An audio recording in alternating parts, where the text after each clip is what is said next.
Alright guys, so here I am. I'm going to start my E39.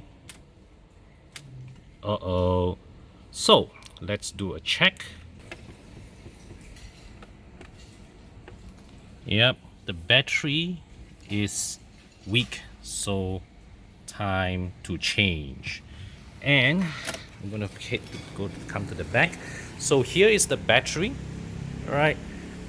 And from the looks of it, based on the dating here, okay, so this battery was fitted, okay, based on this looks like it was fitted either 2001, no, cannot be 2001 because this car was manufactured in 2003.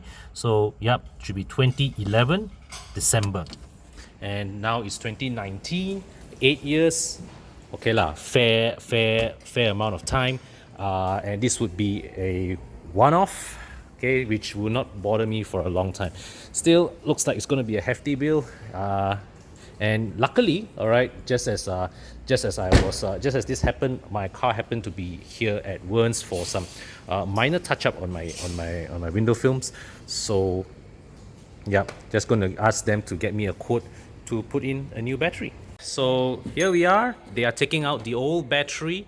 Luckily, this happened to me at Wearnes, man. Otherwise, right, have to call battery delivery lah and all that, so mafan. So yeah, actually, honestly, if if there was ever a fortunate place to have a flat battery, this is it lah.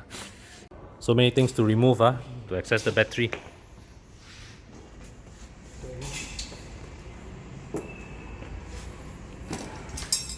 This is my old battery, and this is the new one that's going in, a Varta battery with a list price of 780 ringgit. So if you look at it this way, right, let's say this battery lasts me the same amount of time as this one, 8 years. So breaking down, right, that's about 100 ringgit per year of usage of the battery, which if I convert to the 200 over ringgit batteries that I've been using in my Protons, right, it's actually the same amount of usage in terms of, you know, my current Protons are using what, 200 over ringgit batteries the last 2-3 years, then gone out. So this one 700-800 ringgit last 6 to 8 years. It's about the same kind of costing if you put it that way. Alright guys, so the new battery's gone in with a bit of effort, alright, because of the space constraints, and of course you have to avoid the wiring and all that. So yeah, but it's gotten in, and fastening the battery in.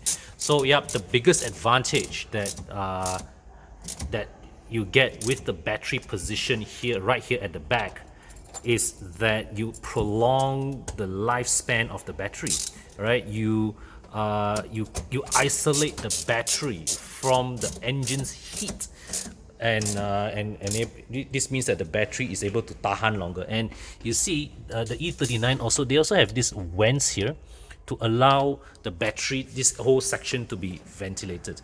And something that I've learned, right, with the E39 is that sometimes you often see, right, E39s, the right tail light, right, a lot of them burn one. Why? Because some battery, some owners, right, some cars with less than optimum batteries, they leak acid gas out here that corrode the connector, and as a result, it causes the battery to burn out. That's why it causes the tail lamp to burn out. It's a apparently it is a very what you call it, common thing with the E39. All right, so well, as just restarting the car, and as expected, the trip meter has been reset. The clock is gone. The fuel consumption averages are gone. Yep, so everything is reset. But let's look at the, okay, so my radio memories are still intact. Yep, need to reset the clock. That one I will do later. Alright guys, so here we have it. Engine is not started, and the battery is reading a stable 11.8 to 12 volts on the car diagnostics.